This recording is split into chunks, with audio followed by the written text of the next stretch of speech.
18 minutes à Coro.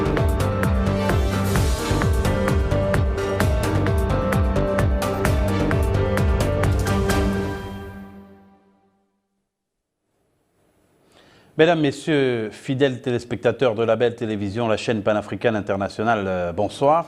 Nous venons de suivre en direct le discours de circonstance du président Alassane Ouattara, discours qui marque les 58 ans d'indépendance de la Côte d'Ivoire. Et sur ce plateau, pour cette édition spéciale, nous avons d'abord à ma droite Robert Adandé. Bonsoir. Bonsoir Aziz, bonsoir à tous les téléspectateurs qui nous regardent. Alex Bderio Momha. Bonsoir. Bonsoir Aziz, et puis je dis bonsoir à tous les téléspectateurs davantage ivoiriens, en leur souhaitant déjà très bonne fête anniversaire, 58e du genre, très bonne fête à tous les amis ivoiriens. Georges Aboké, bonsoir. Bonsoir Aziz et bonsoir à toute la Côte d'Ivoire, à tout le peuple ivoirien qui est en fait depuis cet après-midi. Alors, nous venons d'avoir droit à 18 minutes de discours. Le président Alassane Ouattara a pris le temps de s'adresser aux Ivoiriens. Est-ce que, dans la forme, finalement, le chef de l'État ivoirien a donné le ton du rassemblement? J'allais dire oui et non.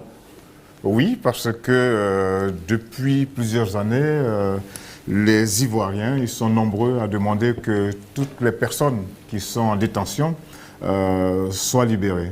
Et donc cela a mis beaucoup de temps, mais finalement ça a eu lieu aujourd'hui. Et donc un certain nombre d'Ivoiriens qui vont retrouver la liberté avec leur famille et tout, je pense que c'est un acte important, même si ça a mis beaucoup de temps à arriver. En tout cas, c'est un acte à saluer. Non, dans la mesure où le 11 juillet, lors du premier conseil des ministres du gouvernement actuel, le président Alassane Ouattara avait dit qu'il allait donner le contenu de sa pensée concernant les orientations dans lesquelles il a envie d'engager le pays. Et là-dessus, il est resté tout évasif, puisqu'il a dit qu'il est question de transmettre le flambeau, le témoin aux générations plus jeunes, sans plus de précision. Et ça, il avait dit déjà, donc on n'est pas plus avancé. Alex Bderio Momha, Simone Gbagbo a été amnistié par le président Ouattara, on vient de l'apprendre. Est-ce que c'est une manœuvre ou bien ça doit être considéré simplement comme quelque chose de sincère? Non, c'est sincère, l'acte est là. C'est une ordonnance présidentielle, c'est une amnistie. Donc ça ne se discute plus, donc ça s'applique, ça s'exécute. Donc toutes ces personnes sont élargies, les peines de condamnation totalement effacées. C'est une virginité, de nouveau, pour Simone Gbagbo comme pour les autres. Donc pour s'activer, pour se mettre déjà en place, si elle le souhaite, et je pense qu'elle ne peut que continuer comme ça, c'est une femme dynamique telle qu'on la connaît, comme les autres aussi. Donc à ce niveau, je pense que c'est tout à fait sincère. L'acte est politique, éminemment politique, souverain. Cela relève de tout le pouvoir des chefs d'État. Mais je voudrais remarquer que j'ai vu dans le président Alassane Ouattara, déjà dès l'entame de son discours, beaucoup d'efforts. Au niveau physique, j'ai senti une grande forme, n'est-ce pas? Très enthousiaste, très élégant, n'est-ce pas? Et ça, c'est important à noter. Je pense parce qu'il savait qu'il avait des choses importantes à dire. Et déjà, il faut retenir les trois choses importantes. Il y a cette amnistie qui est prononcée, qui est ordonnée par le président de la République, c'est qui est très important sur le plan politique. Il y a également cette CEI, cette commission électorale indépendante, dont il a prescrit, il a instruit, si vous voulez bien, il a instruit la récomposition parce que c'est une demande de la classe politique ivoirienne, mais c'est également une demande de la communauté internationale. Et il y a enfin ce discours sur le transfert du pouvoir, sur le transfert de la gestion de l'État aux générations futures, c'est-à-dire aux jeunes. Alors je pense que là-dedans, de mon point de vue, en décryptant le message du président, je pense qu'il veut simplement dire que lui-même ne compte plus pour 2020. Je le compte déjà comme cela et je pense qu'en le disant, il y met également les gens de sa génération. Alors c'est pour ça qu'il parle de passer le témoin aux générations jeunes, parce qu'il y a beaucoup de jeunes, ainsi de suite. Il n'a pas dit clairement qu'il ne se présenterait pas, mais je pense qu'il a compris le message que s'il avait ses ambitions, autant les retirer pendant qu'il est encore temps. Je voudrais tout simplement rappeler que très récemment, il y a Tikenja Fakoli, ce grand artiste international ivoirien, qui a envoyé un autre message au président de la République en lui disant que, attention, une fois de plus, s'il y a tentative pour un 3e mandat, alors vous trouverez les Ivoiriens sur votre chemin.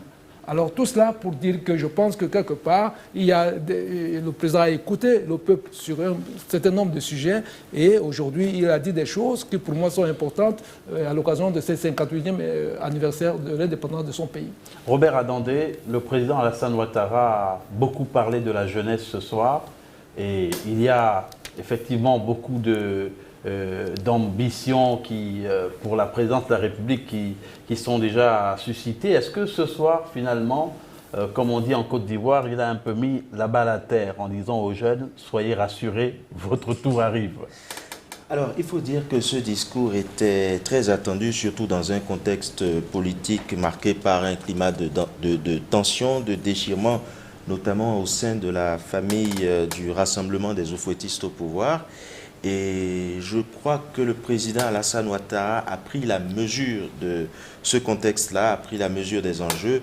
Il a eu un discours apaisant, un discours rassembleur, il a pris un certain nombre de mesures fortes et il a de façon très claire et très précise énoncé quand même que la passation de flambeau faisait partie de ses aspirations. Donc je crois qu'en ce qui concerne cet aspect-là, il n'y a pas eu d'ambiguïté jusque-là. En tout cas, concernant la teneur de son discours. Georges Aboké, le président Ouattara a finalement répondu, on va dire, à une exigence de la communauté internationale à propos de la commission électorale qui doit être recomposée. Oui, d'abord à une exigence de la communauté politique nationale, parce que depuis un bon moment, depuis 3 ans à peu près, eh bien, la classe politique réclame une recomposition de cette commission électorale indépendante. Et il faut se rappeler qu'en 2016, il y a eu un arrêt, une décision de la Cour de justice et des droits de l'homme, si c'est comme ça qu'on l'appelle, africaine, qui avait demandé, qui avait exigé que cette commission électorale soit réformée. La réponse a été non. Qu'il y a eu consensus autour de la constitution de l'actuelle commission électorale, mais voici que M. Alassane Draman Ouattara s'est plié donc, à cette injonction, à cette demande de la communauté internationale, puis, de la communauté nationale, puis de la communauté internationale. Donc je pense que cela veut dire que les élections vont se faire dans un cadre beaucoup plus transparent, en tenant compte des partis en présence, parce qu'il y a une diversité de partis politiques, les opinions sont diverses et donc il faut en tenir compte dans cette commission électorale, parce que ce n'est pas le ministère de l'Intérieur qui organise ces élections comme on le voit un peu partout. C'est une commission électorale dite indépendante. Et donc les partis politiques et de l'opposition auxquels se sont joints il n'y a pas longtemps ceux du PDCI, qui est un parti qui appartient à la coalition au pouvoir, eh bien, finalement, tout le monde a demandé que cette commission soit reconstituée et je pense qu'il a fini par accéder à cette demande et c'est très important pour la paix, parce que s'il n'y avait pas eu une réponse par l'affirmative, eh bien, ça aurait peut-être occasionné pour les prochaines élections qui arrivent en octobre, les élections locales, eh bien, ça aurait pu être source de troubles. Alors, les jeunes ont été en vedette ce soir, il faut le dire. Alex Blériot-Momha, on peut penser à quel profil pour prendre le relais, parce que le président Ouattara a ouvertement, comme venait de le souligner Robert, appelé les vieux, donc les gens de sa génération et peut-être le président Bédié aussi, à passer la main. Mais vous pensez à quel profil ? D'abord, je voudrais dire que le président Ouattara a indiqué sa vision des choses. Mais pour autant, je pense qu'il ne veut quand même pas se passer pour donner des leçons, n'est-ce pas? Parce que là également, c'est une bonne chose de vouloir passer, et toute la jeunesse aspire à gouverner également, c'est tout à fait normal.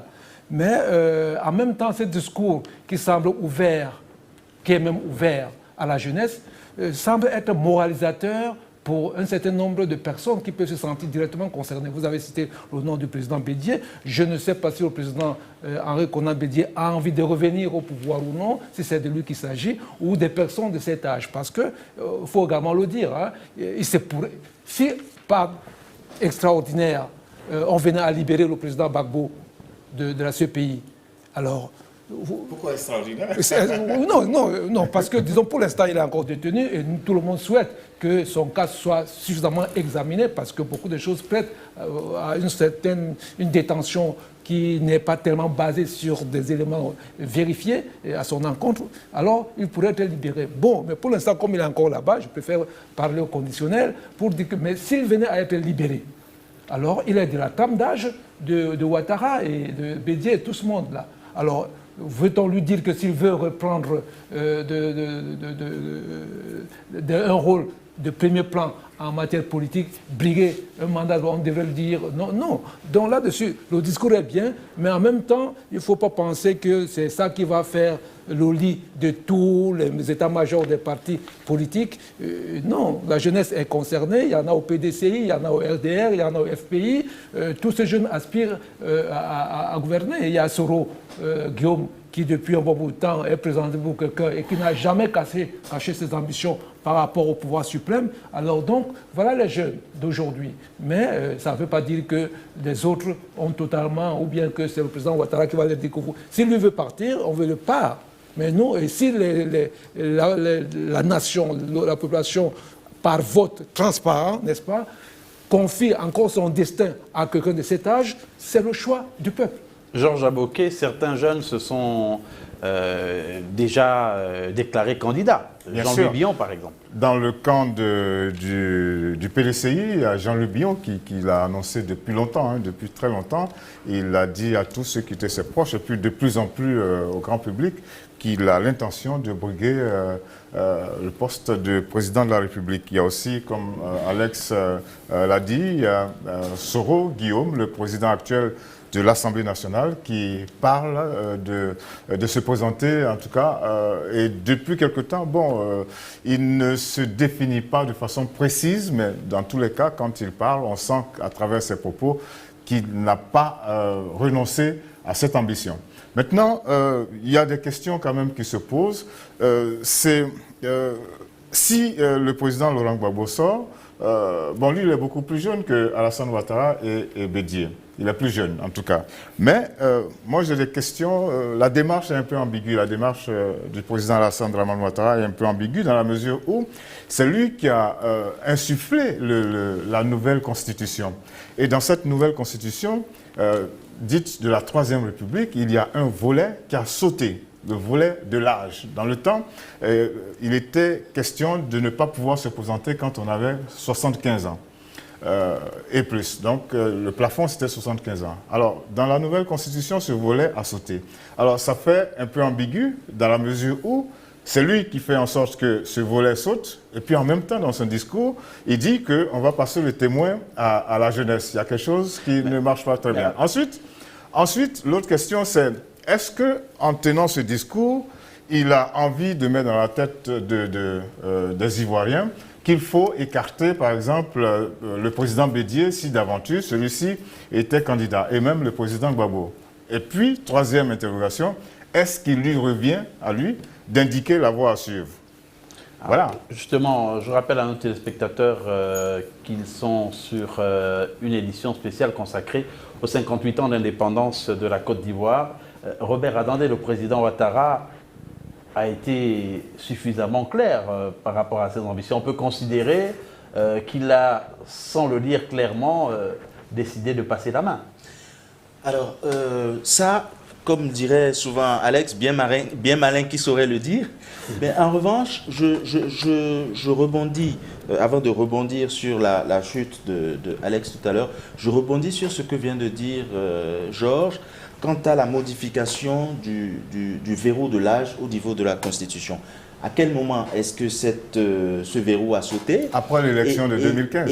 Et est-ce que aujourd'hui, ce n'est pas une sorte de réponse à ce verrou qui a sauté en temps simplement parce que le contexte a changé? Parce qu'aujourd'hui, on est dans une situation de tension, dans une situation de crise qui fait que une disposition comme celle-là, si elle doit être prémonitoire de son état d'esprit, pourrait engendrer un certain nombre de problèmes. Ensuite, comme disait Alex tout à l'heure, je crois que les seuls maîtres, les seuls juges, ce sont les populations. C'est le peuple qui élira le dirigeant en fonction du fait que celui-ci arrive à le convaincre ou non. Et sur moi, là où je suis d'accord avec lui quand même, parce que cette classe politique-là, si il tient à ce qu'on tourne la page, d'un certain sens, je suis d'accord avec lui dans la mesure où c'est cette classe politique qui nous a amené un coup d'État, qui nous a amené des crises à n'en plus finir et qui nous a amené la guerre. Alors si cette classe politique, si on fait son bilan et qu'on considère que ce bilan est négatif, il est bon qu'on tourne la page. Mais les ambitions des uns et des autres sont là et donc... Alors, et il a dit lui-même, se présentera qui veut. Bon, c'est pour ça mais il n'indique pas la voie, il dit simplement qu'on va passer le témoin aux générations plus jeunes, mais quel est le mode de passation de ce témoin et à qui? Donc avant d'aborder les aspects économiques et le volet social de ce discours, allons-y voir le contexte. C'est un sujet qui a été traité ici même au sein de notre rédaction. Un sujet sur lequel on revient pour voir un peu dans quel contexte la classe politique ivoirienne se trouve actuellement. Le Front populaire ivoirien, FPI, tendance Aboudraman Sangaré, a clos les travaux de son 4e congrès ce samedi 4 août, une semaine après un autre 4e congrès du même FPI, cette fois tendance à Finguessan. Les divisions au sein du parti de Laurent Gbagbo, détenu à la CPI, sont à l'image de celles qui existent au sein du Rassemblement des Oufouettistes pour la démocratie et la paix, RHDP, un regroupement des héritiers autoproclamés de Félix Houphouët-Boigny, et aussi de celles qui se profilent au sein même du PDCI, son héritage politique, et qui n'épargnent guère le Rassemblement des Républicains. Le président Alassane Ouattara a évoqué justement à plusieurs reprises le président Houphouët-Boigny. Ça ramène les Ivoiriens à cette forme d'unité recherchée? C'est-à-dire que le président Houphouët-Boigny, qu'on le veuille ou pas, reste le père de la nation, celui qui est arrivé à fédérer, rassembler et unir les Ivoiriens sous un certain nombre de valeurs fortes de paix, d'unité, de cohésion sociale. Et je crois que c'est justement, est-ce qu'on va dire nostalgique de cette époque, en tout cas de cet état d'esprit ou de cette façon de vivre et de penser qu'il souhaite suggérer que les gens se remémorent un certain nombre de préceptes qui étaient les siens et qu'ils puissent savoir raison garder, surtout dans un contexte, dans un environnement où les choses pourraient se passer autrement.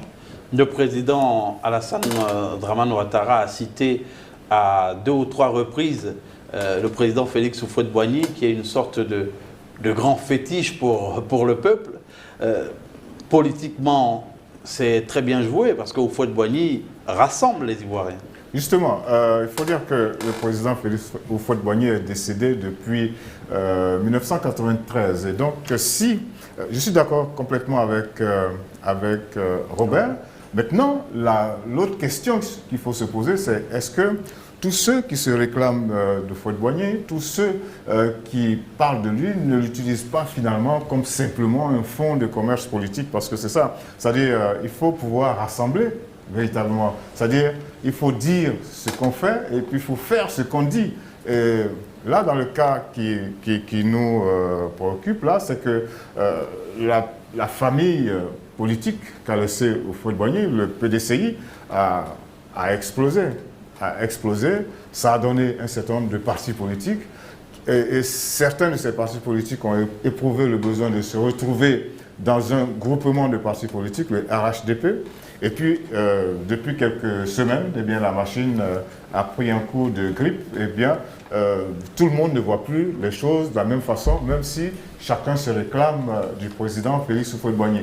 Et c'est là que cette histoire, cette affaire de partis unifiés, eh bien, vient diviser ce qu'on appelle les oufoutistes, avec les deux grands ténors. D'un côté, on avait le RDR, le Rassemblement des Républicains du président Alassane Dramane Ouattara, et puis le PDCI, j'allais dire le parti d'origine, parti créé par le président Houphouët-Boigny et dirigé aujourd'hui par le président Henri Konan Bédié.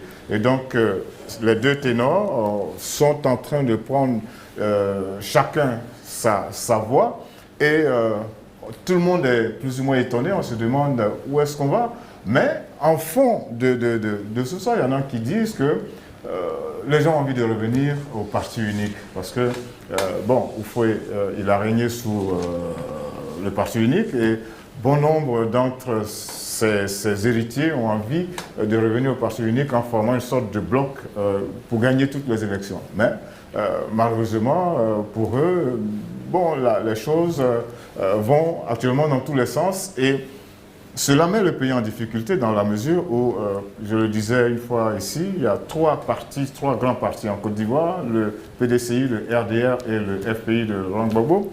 Eh bien, il y en a deux qui sont presque en situation frontale. Et puis, il y a aussi le parti du président Gbagbo qui est divisé. Ça crée une situation qui n'est pas rassurante pour 2020. Alex, le président Alassane Ouattara joue sur la sensibilité, on va dire sur la sensibilité affective. Par rapport à la Côte d'Ivoire, par rapport à lui-même, non, mais on va dire sur le plan stratégique, on tire sur la corde, oui, la fibre émotionnelle. Peut-être, rassembler. C'est un homme politique, hein, il tire sur toutes les cordes, hein, celles qui peuvent réussir. Mais je voudrais revenir sur la posture, on parlait tout à l'heure de la révision constitutionnelle qui a enlevé le verrou de l'âge. Alors ça, c'est le problème de l'Afrique, à tripatuer les constitutions sur mesure. Je pense que quand ça se faisait, le président Ouattara se voyait davantage et des gens de manière à ce que, à tout moment, il puisse, comme les autres, c'est pour ça qu'il a enlevé le verrou de la limite d'âge pour se présenter. C'est-à-dire 75 ans, vous avez dit ça. 75 ans. Bon, ouais. Maintenant, il a enlevé. Aujourd'hui, ça ressemble un peu comme une sorte de rétro-pédalage. Est-ce qu'il le regrette? Est-ce qu'il ne le regrette pas? Alors, je n'en sais rien, mais c'est pour ça qu'aujourd'hui, il ne peut que s'en tenir à des appels aux autres que faisons. Mais une fois de plus, les autres ne sont pas obligés de le suivre là-dessus. Ça, première chose. En plus, ils n'ont pas la même vision ni la même démarche politique. Bon, mais maintenant, je voudrais dire, et c'est pour ça que je suis d'accord avec Georges pour dire que quelque part, il reste politicien, donc un peu ambigu. Le politicien n'est jamais totalement clair. Le président Ouattara a dit dans son discours par 2 fois, il a souligné, il a martelé qu'il veut parachever l'œuvre de réconciliation. Il dit « je m'engage ». Et il dit « je m'engage à maintenir le cap ». Alors, le cap de 2020, ça, dans 1 mois, 1 an, 6 mois, maximum. On a 2020. Votre élection, l'élection en Côte d'Ivoire, je pense que c'est toujours beaucoup en octobre. En octobre. Donc, c'est moins de 2 ans. Alors, quand on veut maintenir le cap, ce n'est pas sur un court délai de 2 ans en matière de gestion d'État. Ça veut dire que peut-être quelque part, c'est dit que bon, si les gens de sa génération persistent à venir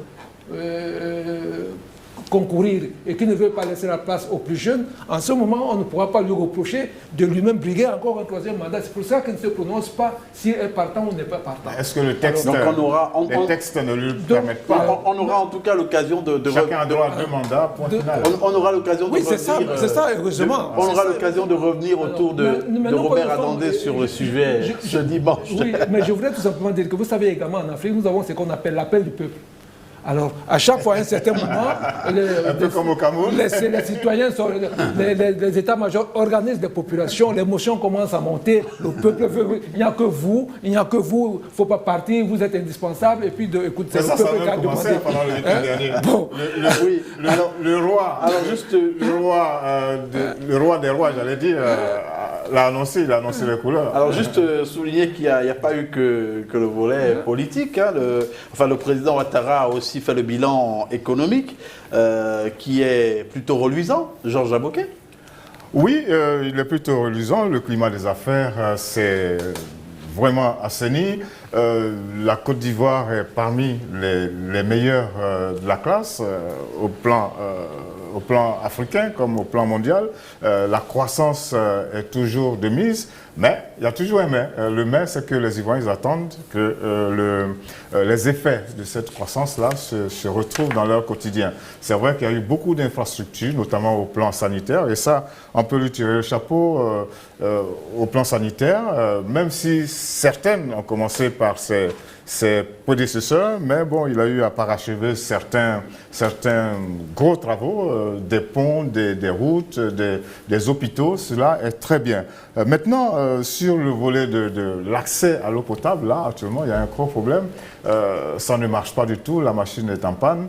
Et l'exemple le plus fort, c'est celui de la ville de Bouaké, tout au centre du pays, la deuxième plus grande ville du pays. Elle est en panne d'eau, et là, depuis des mois, il est même allé jusqu'à nommer un ministre de l'hydraulique. Cela veut dire que le problème est sérieux.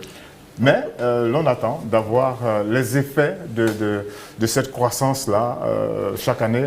Robert, attendez, finalement, est-ce que dans le quotidien des Ivoiriens. Est-ce qu'on n'est pas confronté au même problème un peu partout sur le continent? C'est-à-dire que souvent, les chiffres de la croissance ne se traduisent pas dans les assiettes. Oui, c'est un peu ça, effectivement, comme vous le dites, un peu partout dans nos différents pays. Mais il faut dire quand même que le président Alassane Ouattara, je crois qu'il a même commencé son discours par là.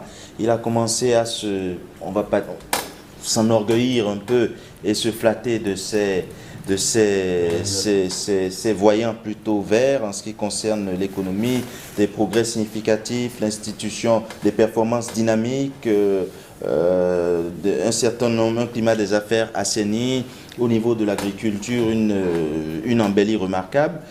Bon, malheureusement, effectivement, il n'y a pas que ces chiffres-là qui permettent de rassurer les populations au niveau du panier des ménagères. On veut bien qu'il y ait un impact significatif, on veut bien qu'il y ait une amélioration des conditions de vie, même si Georges l'a relevé tout à l'heure, il y a quand même eu la construction d'un certain nombre d'infrastructures routières, sanitaires, etc. Bon, c'est déjà ça. Oui, dernièrement, comme on dit à Abidjan, le 4e pont, la construction du 4e pont a été lancée tout dernièrement. Donc, ce sont des travaux importants. Et à côté de ces performances-là, il y a eu les inondations, voilà, les catastrophes naturelles, Alex. Et ces inondations-là ont quand même mis à nu certains dysfonctionnements. Oui, mais je voudrais dire, les catastrophes naturelles, c'est les catastrophes naturelles. Bon, alors tous les pays connaissent ça. Hein. Il n'y a pas plus tard qu'il y a quelques jours en Asie, vous avez suivi ce qui se passait là-bas, ou même au Japon, le grand Japon. Vous avez suivi tout ce qui se passe là-bas quand les pluies tombent. Donc là-dessus, les catastrophes naturelles, on peut tout faire, mais quand elles doivent avoir des dégâts, ça cause des dégâts. Mais seulement ce que je voudrais dire, c'est que c'est vrai, le président Ouattara a raison de le dire. Il est établi que la croissance en Côte d'Ivoire augmente, elle évolue depuis qu'il est là d'ailleurs encore davantage. Il est vrai, et ça c'est également évident, que la Côte d'Ivoire a retrouvé, n'est-ce pas, son image et sa place sur la scène internationale. La Côte d'Ivoire a organisé les Jeux de la francophonie, la Côte d'Ivoire a organisé le sommet Union européenne, Union africaine. La Côte d'Ivoire est au centre de beaucoup de forats internationaux. Alors donc mais seulement croissance ne veut pas dire développement. Hein, parce que la croissance est un élément du développement. Mais le développement est beaucoup plus large. Or, en ce moment, il y a des éléments qui se posent en termes de gouvernance. N'est-ce pas? La Côte d'Ivoire a un problème de gouvernance comme beaucoup de pays africains. Ce n'est pas moi qui le dis. Mais est-ce que il y a des rapports. Est-ce que la Côte d'Ivoire, est-ce que le président Ouattara ne s'appuie pas simplement sur le fait que le pays est d'abord un pays agricole? Oui, mais attendez, mais agricole comme tout, parce que vous parlez de ponts. Tout le monde a besoin de ponts pour circuler, pour désenclaver les routes, des infrastructures, c'est bien. Mais en même temps, vous avez parlé de ces inondations. C'est pas... En clair, et je pense que là encore, il y a un certain nombre de questions qui se posent même à la Côte d'Ivoire aujourd'hui, Et les rapports nous disent, le dernier rapport de l'Union européenne sur la Côte d'Ivoire n'est pas fameux par rapport à la Côte d'Ivoire. On y dénonce des éléments de gouvernance, on y dénonce un certain nombre de dispersions, distractions des fonds, ou alors une distribution, on ne peut plus... pas seulement inégale, mais en tout cas pas normale des revenus, des fonds, de l'argent dans les cercles du pouvoir. Ça, c'est autant d'éléments qui font en sorte qu'au niveau de la... Parce que tout est au niveau de la gouvernance. Vous pouvez lancer des ponts, obtenir des financements pour lancer des ponts, qui sont d'ailleurs... C'est des endettements, n'est-ce pas? On les paye, finalement. Mais il faut redistribuer les revenus de la croissance pour toutes les populations, améliorer le standard de vie. Il a dit qu'il continuera, et tous les chefs d'État le disent, c'est tout à fait normal. Mais toujours est-il que pour l'instant, il faudrait qu'à cette croissance, il y ait vraiment des éléments de fond qui relèvent de la bonne gouvernance, et pour que de la justice, de l'équité, de la santé, au niveau de l'éducation, que tous ces éléments participent et montrent que nous sommes dans sous une ère nouvelle et qu'il faut continuer. Et il y a eu le geste de solidarité du gouvernement. Le président Ouattara a également indiqué que des dispositions sont prises par le gouvernement pour essayer de résorber les pénuries d'eau. Bon, ben on attend les résultats. On attend les résultats, mais je voudrais revenir sur un certain nombre de points, notamment au niveau de l'agriculture. Il faut se dire que la Côte d'Ivoire est le premier pays producteur de cacao, avec 35% de la production mondiale, mais il ne faut pas oublier que le cacao, les cours du cacao ont chuté terriblement et ont mis à mal l'économie du pays. En matière, comme le disait Alex, de bonne gouvernance, il faut dire qu'il y a une gangrène qui s'est installée et qui est trop collée au pouvoir, c'est la corruption. Il y a une classe qui, tout d'un coup, s'est enrichie, et quand on regarde, les personnes qui se sont enrichies sont soit dans le pouvoir, soit tout près du pouvoir. Et bon, il a dit qu'il va continuer de lutter contre cela, mais on le sait très bien, la corruption dans un pays, ça commence par en haut, donc il faut commencer par taper en haut. Mais ce que je voudrais encore ajouter, c'est qu'il ne faudrait pas qu'on oublie quand même un élément important de ce discours, c'est le fait d'avoir mis en liberté beaucoup de gens. Quand vous regardez les chiffres sont importants. Une ordonnance portant amnistie de 800 personnes, ça fait beaucoup. La guerre est finie depuis 2010-2011 et nous sommes en 2018, cela a mis beaucoup de temps. Et quand on regarde comment le président Alassane Dramane Ouattara était enthousiaste, je dis qu'il faut continuer dans cette voie parce que j'ai eu le sentiment qu'il s'est déchargé d'un poids aujourd'hui, le fait d'avoir prononcé la libération d'un certain nombre de personnes. Parmi lesquelles Simone Gbagbo. Voilà, parmi lesquelles Mme Gbagbo et Soul. Voilà, et Soul, qui est le chef du protocole de Guillaume Soro, le président de l'Assemblée nationale. Mais là encore, il y a quelque chose qui manque. Qu'est-ce qu'on a fait ou bien qu'est-ce qu'on va faire de tous ceux qui ont été impliqués dans des crimes également, mais qui étaient plutôt proches de Ouattara. Là-dessus, c'est motus, c'est bouche cousue. Alors, il y a eu l'évocation de la comité Vérité et Réconciliation, comité Dialogue, Vérité et Réconciliation. Bon, quand vous regardez ça, les conclusions, elles sont en ce moment entre les mains des autorités. Mais c'est pour ça que Konan Banny s'est retrouvé de l'autre côté, parce que les recommandations qu'il a faites n'ont pas été appliquées. On a constitué une autre commission, c'est-à-dire on est passé de la commission Vérité et Réconciliation à une autre commission, et maintenant il y a un ministère qui s'en occupe. Le problème, c'est que tant au niveau des poursuites en matière de justice qu'au niveau de l'indemnisation des victimes, eh bien, les choses se font trop dans un seul camp. Et c'est ce que beaucoup de gens lui reprochent. Maintenant, moi, encore une fois, j'insiste, je l'ai trouvé très enthousiaste, qu'il continue dans cette voie et il va voir que les Ivoiriens vont se retrouver avec leur grand sourire habituel. Alors, messieurs, cet enthousiasme, il préfigure de lendemain qui chante pour la Côte d'Ivoire, Robert Adandé? Espérons-le, c'est un discours, pour ma part, c'est un discours plein d'espoir, un discours rassembleur, un discours qui redonne une certaine je ne dirais pas une certaine joie, mais qui redonne un certain espoir aux Ivoiriens. C'est pas contrairement aux appréhensions qu'on avait, il va certainement rester, il va certainement. Là, aujourd'hui, il parle de la jeunesse, il évoque la jeunesse. Aujourd'hui, il donne, comme dit Georges, il donne l'impression de s'être déchargé de quelque chose, d'un poids, de quelque chose de très lourd. On l'a senti serein, on l'a senti en confiance, on l'a senti enthousiaste et je dirais même sincère. C'est au-delà du discours politique, on a senti quand même un président Ouattara sincère et à se fier à ce discours-là, je crois qu'il y a de belles perspectives. Oui, vous avez Alex, le sentiment d'une certaine sincérité? Oui, je vous l'ai déjà dit. Pour moi, d'abord, un homme politique n'est jamais totalement sincère. Je ne me contente pas du discours politique. Il faut décrypter, lire entre les lignes pour savoir qu'il y a toujours des sous-entendus et puis d'autres choses qui ne les non-dits. Mais toujours été qu'au niveau de la proclamation, le président Alassane Ouattara a dit vouloir guérir définitivement le pays des crises qui l'ont marqué depuis 2010. C'est important. C'est pour ça que Georges peut-être dit encore qu'il faut continuer dans la lancée. Mais vouloir le faire ne veut pas dire réussir. Parce que ce qu'il vient encore de dire tout à l'heure, parce qu'il y a 100 qui ont été punis, alors certainement ils sont amnistiés en ce moment, mais d'autres qui ont été dans la même situation n'ont même jamais été punis.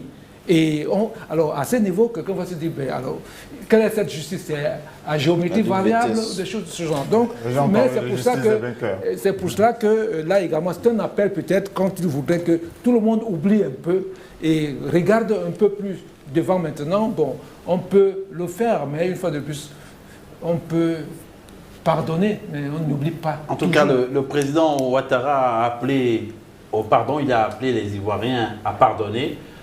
Pour tourner définitivement la page de la crise post-électorale et on a retenu qu'à plusieurs reprises lors de ce discours marquant les 58 ans d'indépendance de la Côte d'Ivoire, le président Ouattara a justement appelé à l'apaisement en faisant en sorte que le témoin, si on peut l'appeler comme ça, soit passé en douceur avec les jeunes, avec les jeunes générations. Donc on est pratiquement au terme de cette édition spéciale. On va faire un dernier tour rapide pour justement une impression générale par rapport à ce discours. Le président Ouattara a finalement marqué un grand coup ce soir. Moi je pense qu'il a marqué des points, de bons points, dans le sens de l'apaisement, parce que c'est ce que tout le monde lui demandait. Ça a mis du temps, certes, à venir, mais ça finit par... Vous attendiez à de telles mesures ? Absolument. Comme la libération de Simone Gbagbo? On était dans une sorte de cul-de-sac, ou bien on déchire le sac, et puis ça fait des problèmes encore, ou bien voilà, donc je pense qu'il a pris la bonne décision, et bon, on peut l'applaudir pour cela. L'amnistie, c'est bien. Au niveau de la CEI, également, c'est un bon point d'avoir accepté de réformer la CEI. C'est bien aussi d'avoir annoncé qu'il faut transmettre le témoin aux jeunes générations, mais il y a des points d'interrogation qui restent. Est-ce que, justement, cela veut dire qu'il va se retrouver en conflit avec le président Bédié, dont on dit qu'il a envie de se présenter à la prochaine présidentielle, et il en a le droit, donc la question reste posée. Donc, de bons points, mais on attend que l'on passe à certains actes et on attend qu'il ouvre bien la voie, qu'il débroussaille bien son champ pour qu'on voit absolument clair, on voit dans quelle direction lui, il veut partir. Et donc là-dessus, moi je suis resté sur ma faim. Oui, Alex, alors moi je ne dis pas mieux que ce que Georges vient de dire, mais je voudrais tout simplement utiliser un langage sportif pour qu'aujourd'hui, en tout cas ce soir, je pense que la balle politique est de nouveau au centre, n'est-ce pas? Un nouveau jeu commence avec la sortie, l'amnistie des anciens condamnés politiques, n'est-ce pas? Avec la remise à terre, n'est-ce pas? On remet à zéro le compteur de la CEI et avec cette volonté de passer le témoin, c'est des éléments de politique qui vont animer le débat et les actions politiques à partir de maintenant en Côte d'Ivoire. Je pense que c'est important, ça a été vraiment des belles annonces pour une fête anniversaire, je pense qu'il faut le souligner. Et à l'occasion, d'abord à Georges, je voulais dire bonne fête de l'anniversaire de la Côte d'Ivoire. Et à tous les amis téléspectateurs ivoiriens, j'en profite de votre plateau, vous me donnez cette occasion pour leur souhaiter une fois de plus une très bonne fête anniversaire. Et pourvu que la ligne aujourd'hui ouverte par le président de la République aille dans le sens d'apaiser et de reconstruire le pays à l'image de ce que le feu Houphouët a laissé dans... Maintenant, rapidement, tout le monde attend que le président Ouattara s'engage pour faire en sorte que le président Gbagbo sorte de prison. Alors, on dirait que le président Ouattara a prononcé un discours avec des actes et des déclarations assez forts, des déclarations au nom de la réconciliation, de la paix, de la préservation de la stabilité de la Côte d'Ivoire. La classe politique est donc invitée à reconsidérer un certain nombre de choses et à inscrire la cohésion sociale au centre de l'intérêt supérieur de ce pays, de la Côte d'Ivoire, et que cette journée on va pas dire de la fête nationale de Côte d'Ivoire s'inscrive dans une journée de réflexion sur des valeurs chères à ce pays, que tous les Ivoiriens, toutes les Ivoiriennes, Georges Aboké ici présent, passe une excellente fête nationale. En tout cas, on souhaite le meilleur à la Côte d'Ivoire. Hein. C'était une édition spéciale.